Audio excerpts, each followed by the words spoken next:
Welcome, everyone, here at the Moravian Archives or online. We have more than 50 people signed up for online, so we are a large crowd, international crowd, and we're really grateful that you're either here in the reading room of the Moravian Archives or wherever you are in the world watching our live stream. Our lecture series is sponsored by Campbell, Rebholz, and Eurosits Accountants. And today, I would like to introduce to you Māra Grudule, who is a professor at the Institute of Literature, Folklore, and Arts at the Department of Latvian and Baltic Studies, University of Latvia.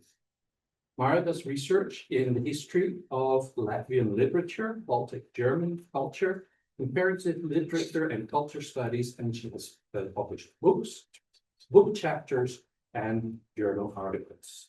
This fall, she is a visiting scholar at the Moravian Archives and the Institute of Moravian History and World Heritage on a grant from the Baltic American Freedom Foundation. She arrived here in August and will be here until mid-November. The focus of her research are people from the Baltic states who joined the Moravian Church and came to America. An important person from the Baltic is Georg Heinrich Loskiel, who is known for his book on the history of the Moravian missions among the Native Americans. He wrote this book actually many years before he set foot in America, so he based it on research in the archives. In 1802, he was called as pastor in Bethlehem, and during his time, the church building that is now known as Central Church was built. The topic of Professor Grudule's lecture today is Poetry, Companionship, and the Divine, the life journey of Bishop Georg Heinrich Loskiel.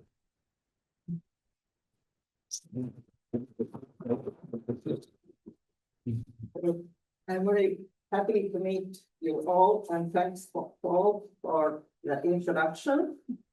So, at the beginning, I would like to express my thanks to all the team working at the archives, especially Tom, for his encouragement and his knowledge and support for my research. My interest about Loskiel began a few years ago. I had to prepare a journal article, and I was just researching Loskiel's contribution to Latvian history of literature, but I searched over internet and found also the Moravian archives and the rich collection Loskiel here has. So that was the first time I used some of the materials, Loskiel's and his wife's biographies, for example. And when I had a possibility to get research, financial support for my research, I applied to the Baltic American Freedom Foundation, and here I am. So my aim was to research the Baltic German segment. And at the beginning, I really did it. I went through several sources, and that's what I found. Not many, but still somebody. 14, and for my Latvian colleagues, there is the list. And I also looked at the databases, and the most important man among them, just Georg Heinrich Loskiel, with many letters, and also his name appears in other documents and poetry and so on and so on. I decided to research on him. Besides, when I came here, I knew more or less what's there in the online catalog, but honestly, I didn't know much about the whole Bethlehem's history and story. And so the first 2 weeks, I joined tours, and I'm so happy to see the people leading the tours here in Bethlehem. Yeah, and also I visited the museums, and one day I had an idea to go to Nazareth. Also, the little place, Bethlehem, Nazareth, connected to the Bible, as we all know. I thought that would be a nice day in Nazareth. And to my greatest surprise, in the permanent exhibition in the Museum of the Moravian Historical Society, there was Loskiel. In the permanent exhibition, his personal belongings, the silk bag with scrolls inside, also with Rosa, the painting, and also his book. And in the archives, there's Loskiel stuff. Okay, then I decided to write some letters to other Moravian archives, and there's also a quotation from a letter from Winston-Salem and Sabrina Garrity wrote, we do have. That's a significant number, 180 letters from Loskiel. So Winston-Salem, I don't think I'll have time to go to Winston-Salem, but today that's not a problem. I can take it in consideration. And then just a week ago or 2 weeks ago, I visited the German Museum. It has nothing to do with Loskiel, and I just get a glimpse on the bookshelf there. You'll see the Loskiel book. So, yeah, the whole story was a real surprise for me. So, what we know already, he was born in Poland. Poland is one part of today's Latvia. And he arrived in Bethlehem, Pennsylvania in 1802 from Hamburg. The journey lasted several weeks. We do not know whether it was a smooth one, according to his the man of his time, Benjamin Silman, writes, the ship ran through the water with so steady and smooth motion, and the sea was so quiet that we could read, write, or walk the deck with perfect safety and convenience, and not a glass was overturned or a drop of wine spilled upon the table. So the drawing is also somewhere from the brink of the 18th and 19th century, and you can have a glimpse of the ships look like. But perhaps it was rather stormy, because Loskiel's wife in Loskiel's biography mentions that he had a terrible seasickness. And it turned out from the journey on, through all the next 12 years of his life, he suffered from terrible headache. And also the headache is mentioned as one perhaps of the illness why he died. We don't know why precisely it was. But the arrival from Hamburg, he went to New York and spent a week in New York. Arrived in Bethlehem week after, and was met there as a bishop. On the 23rd of July, 1802, shortly after 10 o'clock in the morning, we had the long desired joy of seeing our dear brother, Georg Heinrich Loskiel, together with his company, 2 single sisters and 4 single brothers entered our place. As they came into the settlement, the trombones, trumpets, and horns from the balcony of the single brothers' house began to play the melody. All brothers and sisters took part in this joy before their houses, and the children who stood along both sides of the street leading up to the main house, the girls and pupils of the boarding school dressed in white, welcomed this dear company as they passed by. Shortly after Brother Loskiel had entered the main house, the chorus musicus began the daily text for July 15. Enter into his gates with thanksgiving and into his courts with praise.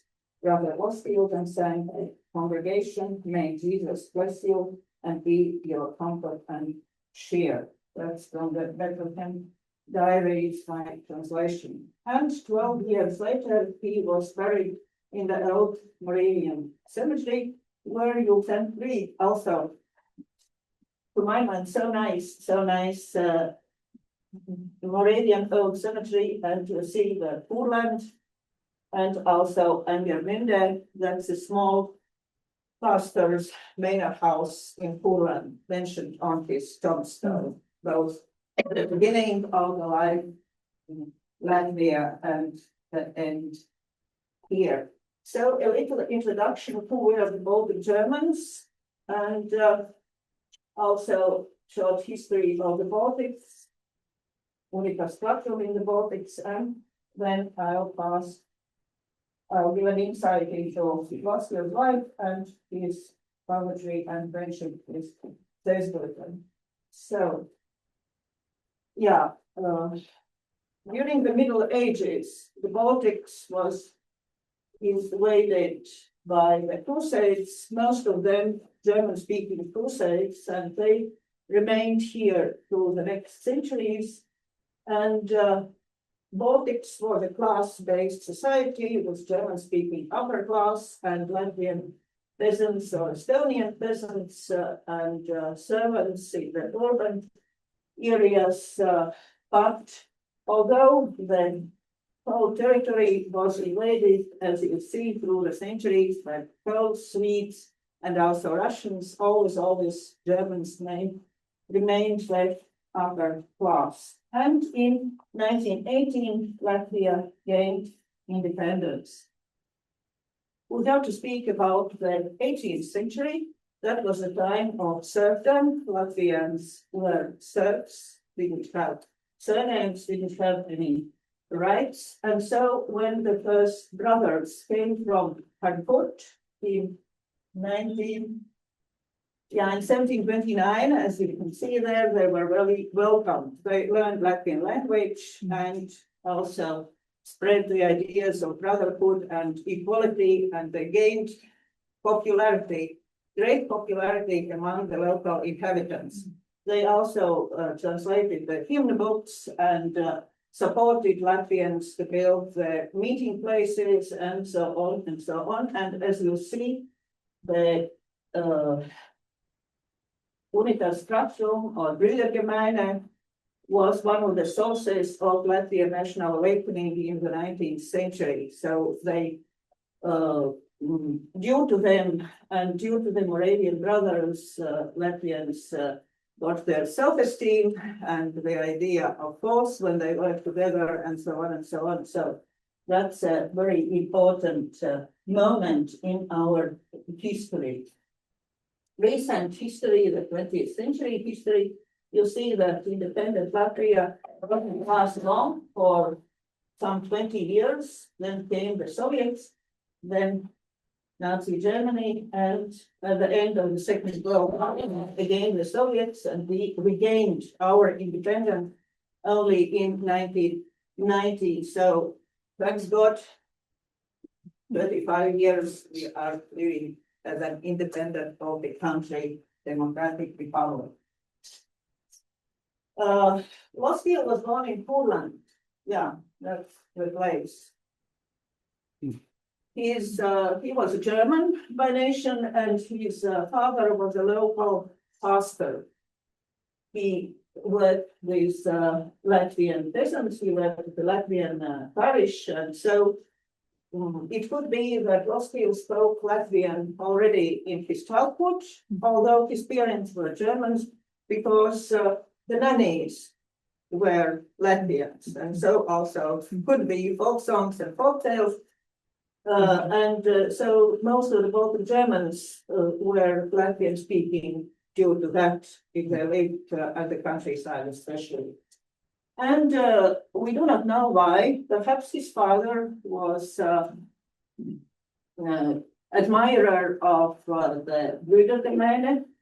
That was not very popular in Poland. Brüdergemeine, that was in Bethlehem, the eastern part of Latvia. But we know that he invited tutor for his children. The pastor invited tutor for his children from Cancun. And the pastor lived together with the children until 1759, when he went to Cancun and Barbie together with Loskiel. And Loskiel joined the Brethren in Barbie and started to learn theology and medicine at the seminary, local seminary in Barbie. He made a nice career in the Moravian Church, as you see, diaconus and presbyter, and later on also bishop. And he served in many different places. There are a couple of them only in the Baltics, in Latvian, also in Petersburg, Frankfurt, Braunschweig, and so on. His contribution to Latvian literature. He translated hymns, religious hymns, and also liturgies in Latvian. And you can see how popular the books were. 11 editions. The first edition in 1790 and the last one in 1911. Moravian Church was rather popular also between the wars, and now still it exists. Maybe not a big community, but still it exists, and the books were used. And the same also with the liturgies, 5 editions. And if we look at the notes more closely, you can see the inscription of 1924 here. So the book was published in 1830 and read still in 1924. And to my greatest surprise, some years ago, I found in one of the biggest old bookshops this edition of Loskiel. And as you see, a lady that is Gideon Sohn from Saukrasti, that is one of the villages on the seacoast. She used the book during the Soviet times. That's in 1956 and 1976. Must have been really important text for her during those terrible times. But Loskiel also contributed to German culture, and this is, to my mind, the second most popular his edition. That's an edition of religious texts, religious reflections for each day of the year. It had also many editions, as you'll see, and I have found many people reading the book here in the archives in different sources. Some episodes of the book were even translated into Delaware and read to Indians. So the book is also mentioned in the missionary diaries working with the Indians. And his most famous work, well, already told a little bit about it. That's the history of the Moravian mission among the Indians. That's a paradox that he compiled the book being in Latvian, with the Baltics, never been to America. But the book is based on different sources, and perhaps the source he used most was David Zeisberger's diary, but also Spangenberg's materials and also maps and other sources about the local geography, flora, fauna, and so on. And if we speak about the book's importance today, I just would like to give a few quotations. One goes back to the last year. That's linguist Alexander Bash. In other words, they, Loskiel and Latrobe, who translated the book into English, adopt the language use of the Native Americans. They make it clear through the use of quotation whose side they are on. And it is precisely this aspect that's Matthias Meyer, the ability to abandon an Eurocentric perspective when evaluating the indigenous peoples from the viewpoint of North American cultural history. and thus regard them as brothers and sisters of the Europeans, as the German historian Matthias Meyer points out, that should be seen as the principal achievement of Loskiel's monograph. But of course, the monograph was also an important source for the people coming here, and as you see, introduction, translation in Swedish and also in English in England and America. Different translations followed in 1794. And Loskiel is quoted still. This book I found in the old library bookstore, not far from the Moravian archive. I bought it, and yeah, Loskiel is still there. That's the edition of 2013. So, as a bishop, he had really many things to do. Besides, he was also the local pastor. He delivered sermons, as you see, led the Singsstunde liturgies, took part in the Helpers Conference, and so on. And I wanted to point out that's the beginning of the 19th century, that he also advised, and it's in the diaries, the Germans to learn English. As he arrived to New York, we know that he had to say, have a sermon in English. Maybe it was written already. We don't know about it. But the diary in New York mentions that he spoke with the local children. New York was dominated by English, of course.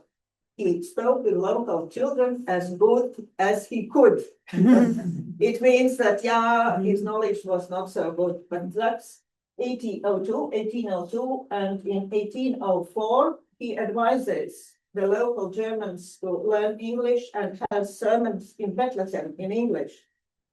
And then he goes also to New York to get mantled and build an organ. And through his life on in the diaries, you can see that frequently he also has the sermons in English. So in German and also for the English-speaking population here.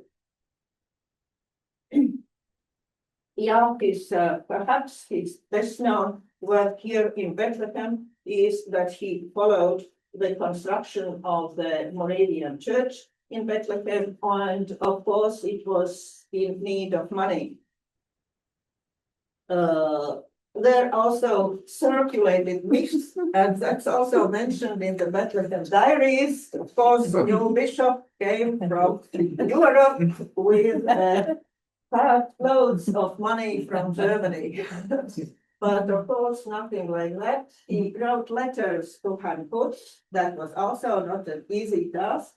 And I would like to point out that he got 1,000 Reichsthaler from Dürninger and Co. in Hanput. That's a famous merchant of cigars and cigarettes of that time. And he donated 1,000 Reichsthaler. That's about $50,000 today.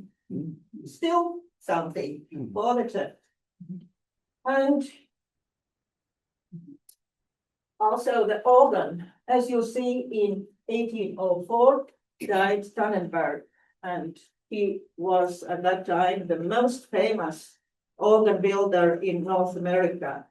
He had to build the organ also for the local church, and Loskiel was the one who went to New York and found another company, Gabe and Son, John Gabe Jr. and Sr., and he had they did it. They did the work so that the church could be consecrated in time with nice organ. Then I would like to point out that he also lived there during the period of rapid changes inside the Moravian Church and also in the society in this world, as we know from American history of that time, the process of Americanization and many sources, comment on it, and also, of course, getting rid of the German authority European had put. For example, Joseph Edmund Hutton, who finds them far away at Frankfurt, sat the directing board with their hands upon the curving rein. The yoke of German authority galled more and more. Or Aaron Fogelman, a long process of migration, settlement, and politicization, and rearing of the next generation, German-speaking and other immigrants in the 18th century were becoming Americanized. In the 1790s, German culture was still strong, though it had become a new world German culture. For them, Americanization meant learning how to make it in a very pluralistic, diverse America that they had helped to create, a place with a large, multi-ethnic immigrant population, part of which lived in areas where population was mixed. So that's it. Turbulent times. And just to give an insight of those times in Bethlehem, I went through the Helpers Conference protocols, and there you can see only a few questions that were discussed. Openness towards outsiders, lack of attendance of sermons and liturgy, fearless treatment of hymns, swearing in the streets, single brothers that are mentioned, guest sudden visits to the girls' school, sale of alcoholic beverages in the inns of weekends, unattended children being on the streets, and about the spread of harmful literature among youth, and that's only some of them. So, what I would like to say that was a hard time for Loskiel. Last 12 years for him, and there's another proof what else we had to do. That's an episode from his letter to Hübner, to Europe.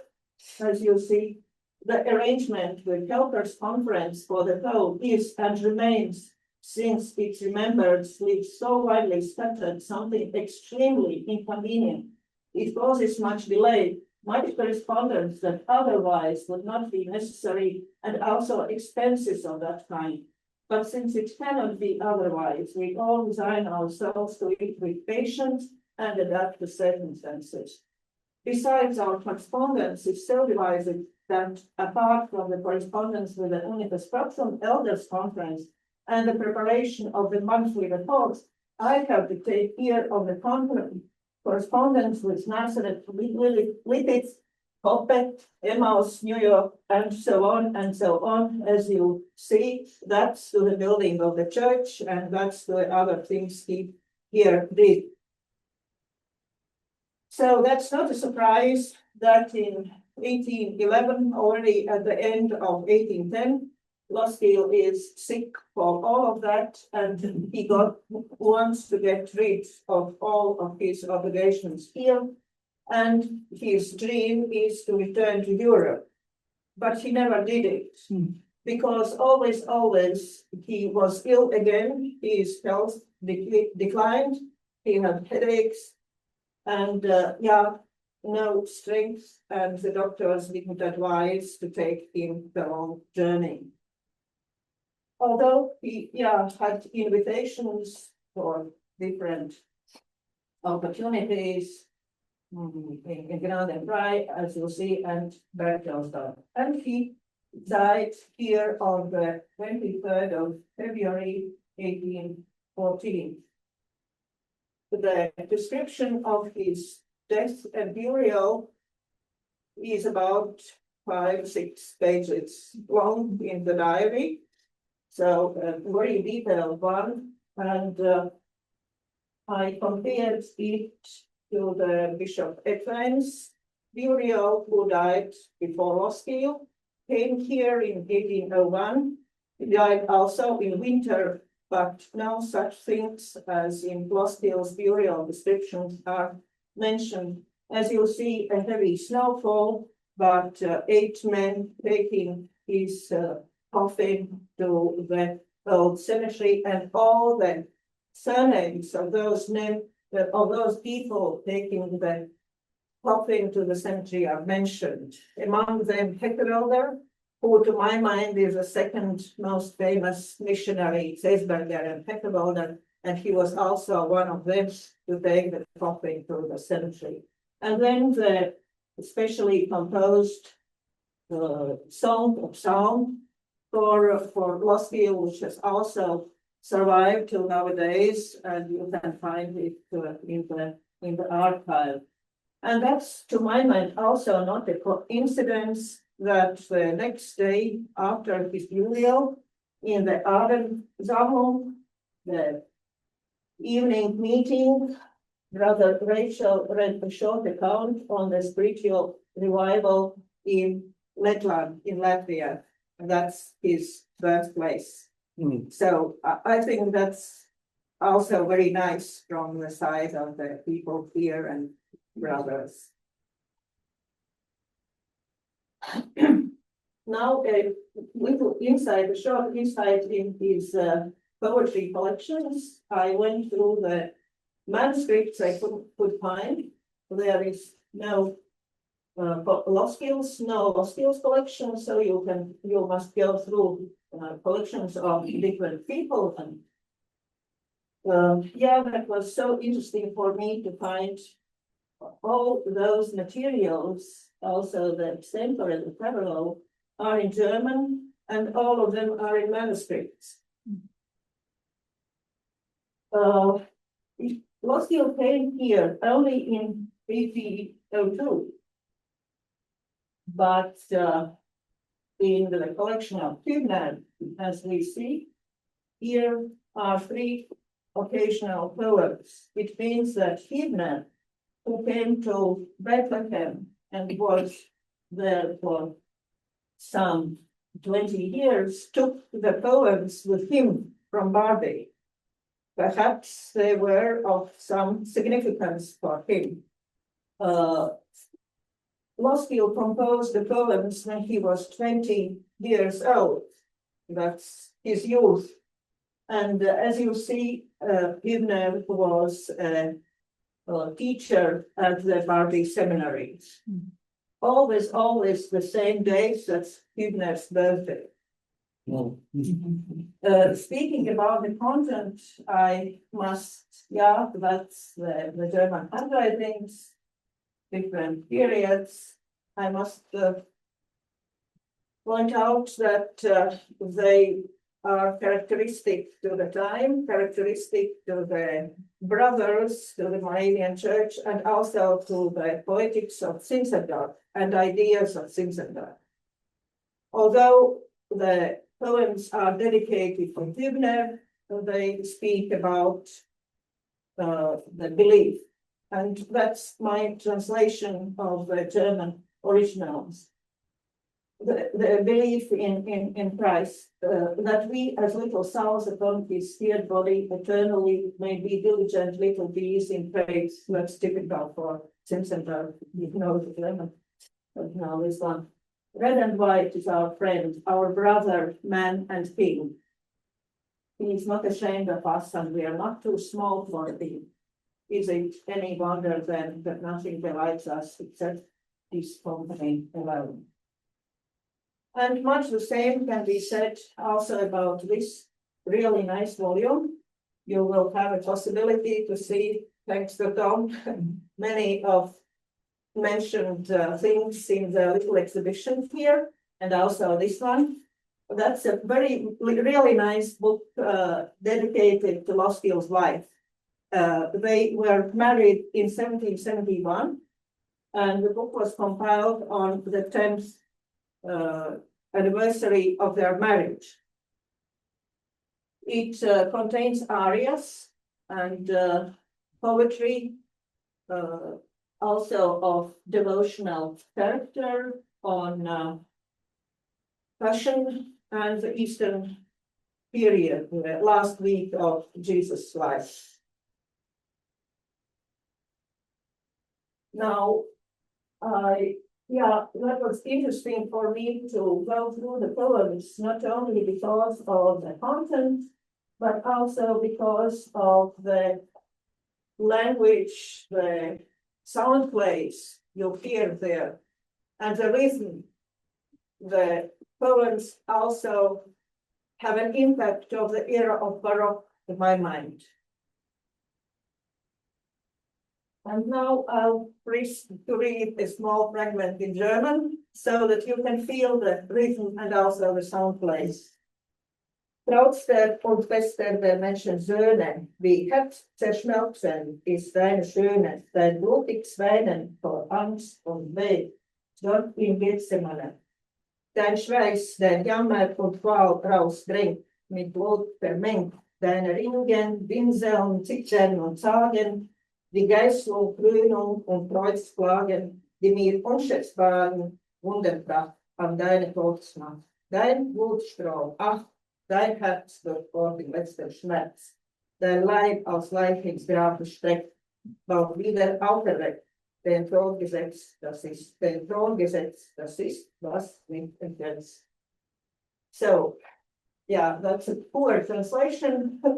You cannot feel the rhythm. Maybe see the rhetorical figures somewhere, but of course not all, like the sound.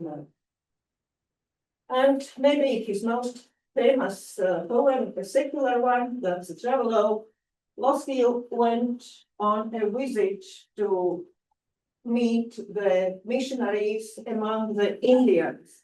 That was in 1803, and the journey from Bethlehem to Goshen took several weeks. That was the first time for Loskiel to see with his own eyes the places he had written about in his missionary history in Latvia. That was a very inspiring but also a scared journey. And that's what he explains in his long travelogue. All the nature and all the people he met there, and also the inns full with rats, and also the meetings with the Indians. So that's a really nice poem. He traveled together with his wife and together with his private secretary, Anna Rosina Priest, who also made several drawings. 2 drawings you can see in the exhibition as well. And the culmination, perhaps the culmination of his journey, was the meeting with David Zeisberger, the materials that Zeisberger used. Yeah, here is a nice another drawing, and Rosina Priest. Loskiel, perhaps she in the carriage, and Loskiel on a horseback. He changed horses, he changed the wagons, he was so, yeah, that's a nice poem. It was written in German, and then he arrived, when the whole company arrived in Goshen, and a small quotation from the Indian missionary diaries that was compiled by Benjamin Mortimer. After a period of 31 years, we were again favored with a visit from a member of the General Helpers Conference in Bethlehem, and that is in the person of our dear Loskiel. 31 years, nobody came to visit them. Loskiel addressed the Indians. He first gave out in the Indian language in translation and sung to the congregations the verse, "We and the Lamb's Whole Company," and then cordially saluted with brown brothers, that's the Indians, in the name of himself, Loskiel, Sister Loskiel, and Anna Rosina Priest. He informed them that at the late General Synod of the Church of Brethren held beyond the Great Sea, he uses the words the Indians use, the congregations in the servants of our Savior then present had remembered the Christian congregations in much love. Then Will Henry Philbrook, that's one of the most famous Indians of that time, stood up and in the name of all Indian congregations expressed their joy to see Brother Loskiel and the 2 sisters here until here, that they were remembered in so much love by the brothers and sisters beyond the Great Sea and in the congregation in this country The diary mentions also that some days later they sing together with the Indians in Delaware language hymns, and also Loskiel joins in Delaware language. That is the poem I found in the archives here in Bethlehem 6 different handwritings of the manuscript written all over the 19th century, and that's a long poem. It consists of 162 quatrains, so it takes a long time to rewrite it. You must really enjoy the text to start doing it. And that's not all.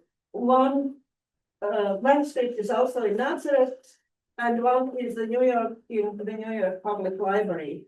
And the New York Public Library gives an information. It could be the manuscript of Anna Rosina Cliffs. The poem is really nice, and it was published, translated into English and published in 1887, and then again in Allentown's newspaper in 1935.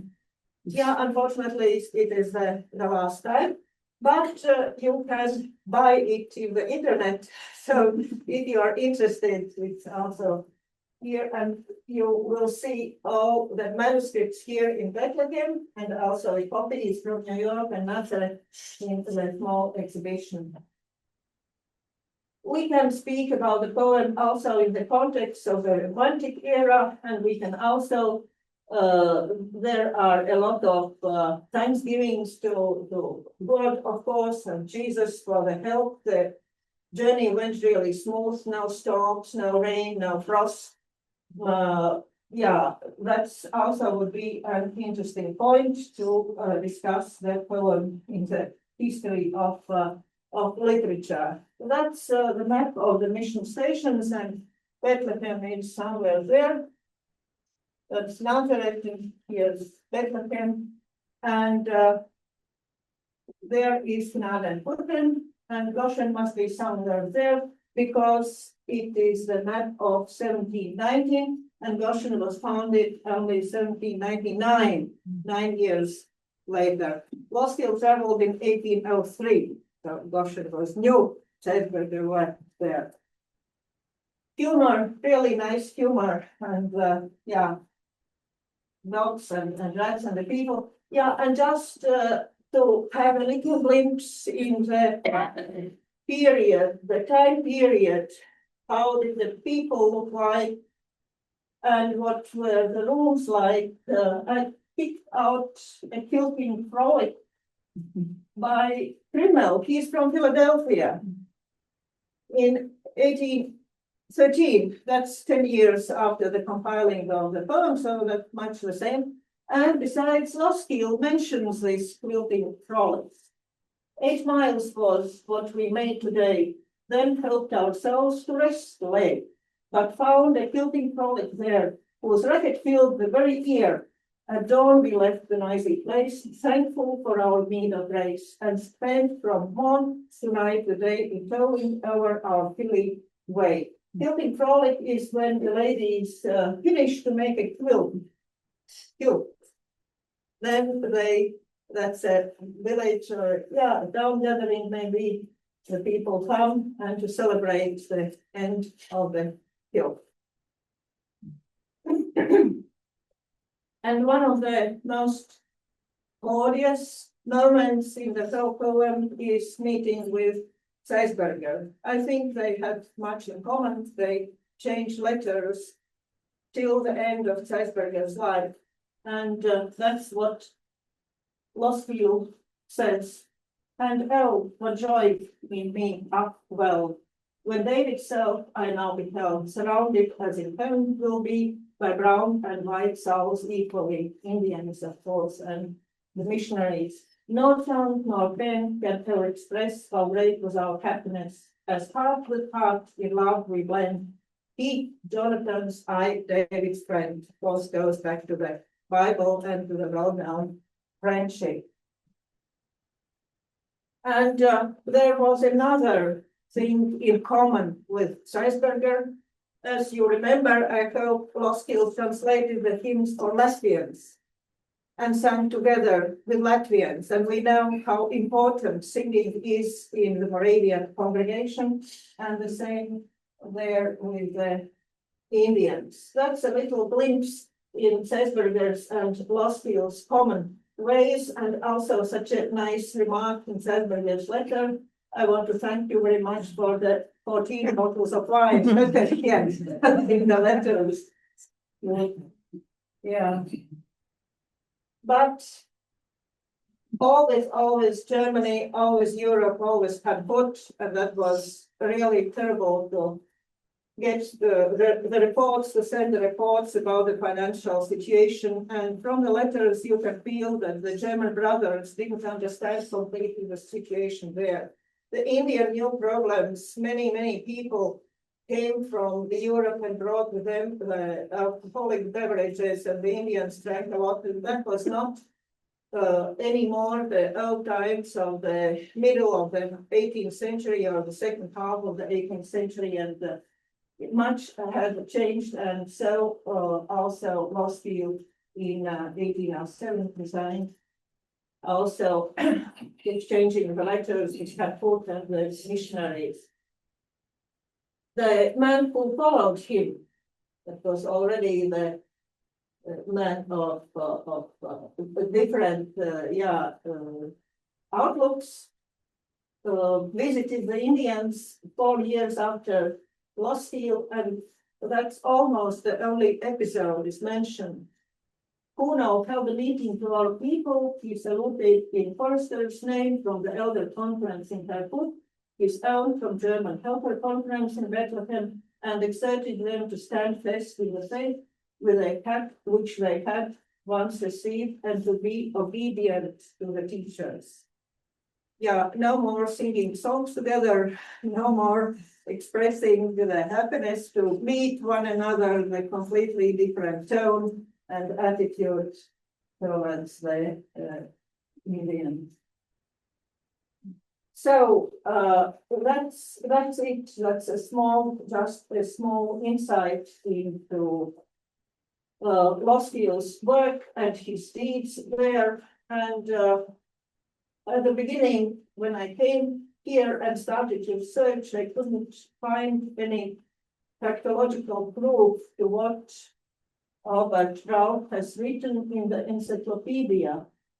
His was a work that necessarily was performed without trumpets and drums.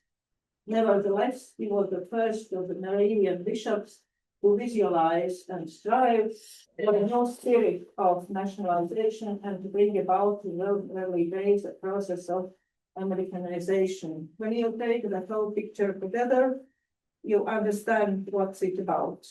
Yeah, I agree with raw words, but still do not have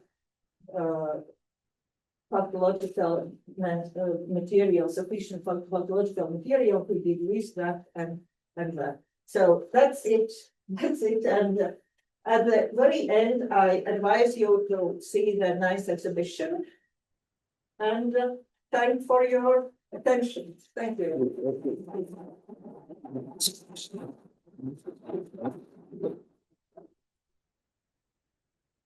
Thank you, Māra, for bringing Loskiel to life, and we've learned so much about him, about his work and his poetry. Thank you so much for a very interesting presentation. Are there any questions or comments? And if you have questions at home online, please put them in the chat. We will monitor the chat, and we can also answer a few questions online. Anyone?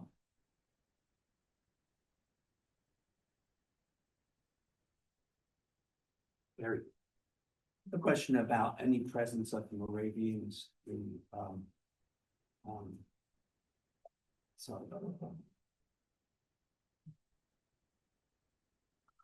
Latvia. No. Yes, Latvia. Yeah. I'm sorry. Yes. Is there any presence today? Yes. Yes. After we gained independence, there was a great interest in the movement in the whole, and even some of the old meeting places of the Moravians were restored. And we have a small community of Moravians in Riga, but it is rather popular in several places in Jutland, that's the eastern part of Latvia, still today. Because the movement has a really charismatic leader, Māra Grudule, who was the leader already in the 90s, and he works also a lot on the history of the Moravian Church in Latvia, and he was published. He's inspiring Moravian in Latvia. We do not call them Moravians. Brāļu draudzē, that's the brother congregation in a precise translation. Yeah. How about in the other Baltic countries? Are there any Moravians of any significance there? Yeah, it's a pity I couldn't go deeply into the history because although we are neighboring countries, we have completely different histories. For example, Lithuanians are dominated by Catholics. Most of them are Catholics still today because that territories belong to Polish-Lithuanian Commonwealth and also Poles, Latin culture dominated. Yeah, but in Estonia, yes, I don't know about today if there is a Moravian church, perhaps, but the history was much the same in the 18th century that I told you. We had common history with Estonia. Yeah. You mentioned that the hymn books that he wrote, the poetry that he wrote, has been published many times until the 20th century. Is he mentioned in textbooks on Latvian literature? Yes, he is. There is a special chapter. Always, if the textbook is big enough to go in detail about the 18th century and 19th century, Loskiel is mentioned. And Loskiel is not only in the Brüder hymnals, he is also in the Lutheran hymnals. He is so popular. Still today, you can find him still today in Latvian Lutheran hymnals, and he is mentioned. Of course, he's mentioned. I tried to find the originals, but that's not so easy, as you know, for the Moravians. They are compilations, the things are compilations. There are questions in the chat. Yes, we've had over 30 people joining us online for almost of the presentation. One of the participants online asked, what is the relation, if any, between, forgive me on my pronunciation, Skangulu Jekabs and Mr. Loskiel? As far as I know, Skangulu Jekabs is connected with Zeist, and Loskiel was for some time in Zeist, but that's all. Yeah, it's a pity, that's all I can say. Yeah. We have another question. Māra, thank you for the interesting and detailed presentation. Are there any plans to publish something by Loskiel in Latvian now? It would be very interesting. Yeah, thank you. It's a nice question. I don't know if I can speak about my dreams. Yeah, but I think that would be extremely interesting for us if we could publish this extempore on a wagon with a nice introduction about Loskiel here, and also the comments, the whole situation in the poem, the local nature and all the things. Besides, the poem already is in German and in English, so we left only Latvian translation. So I think, yeah, that would be a nice contribution. Let's say. Maybe think about the Journal of Moravian History. That would be a good place for publication. Yeah, thank you. Thank you. For Latvians, that would be something completely new. Anthony. It's quite interesting to me that he was here during the construction of Central Moravian Church. And from what I've read at that time, Bethlehem had a population of maybe 500 people. Yet the church was built to hold 1,500 people. And I'm wondering if there are any writings of Loskiel about the construction of the church and of this really magnificent monument, or during the time of the construction. He was a bishop, so I think he didn't, he did as much as he could, but he didn't go in depth in the construction. works. As far as I read, we didn't have time to discuss it. The consecration of the church was a great festivity for the whole Bethlehem, and the church was too small for all the visitors. Several days they had sermons in English and in German, and the people were standing out of doors to take part in the sermons. And then I think that the population of Bethlehem also rose, and that was not so bad. I was a couple of weeks ago myself in the church. That was wonderful. The church was not overcrowded, but there were many people, and with the organ and with whole of the Moravian brethren singing, and I was standing among the people in the church. That was wonderful. I enjoyed it really. Yeah, I think that's a nice church you have with nice acoustics and nice organ. Also, people playing the trombones. I had the possibility to hear that as well. So yeah. Well, thank you so much, and we enjoyed your presentation here. Thank you very much. There is coffee available, so if you would like a cup of coffee, and there's some snacks. If you're in a hurry to go somewhere else, there are to-go cups, so you can take the coffee with you. But if you have time to stay, please come up front and look at the wonderful display of originals that Tom and Māra put together. If you want to see the display, then I would just say maybe put your coffee away from the display. They're all original. I would also like to invite you to our next lecture. Georg Heinrich, scholar in residence at the Moravian Theological Seminary and present here, will give another noon lecture on November 11th about when Billy Sunday comes to town, Moravian reactions to America's most sensationalist evangelists. And then I have one last question for you. We are asked to do the Starring Candle Shop again in December, and we are looking for volunteers. So if you are interested in helping us with this gift shop that we're taking to the Puts, your Central Moravian Church, if you're interested in helping us in the shop, you do not have to operate the point of sale system, but we need help from Thursday to Sundays during December. Talk to Kelly or talk to Emma, and they can give you more details. Thank you so much for coming. Thank you for watching us online, and I hope that I will see you all another time. Thank you, and thank you, Māra.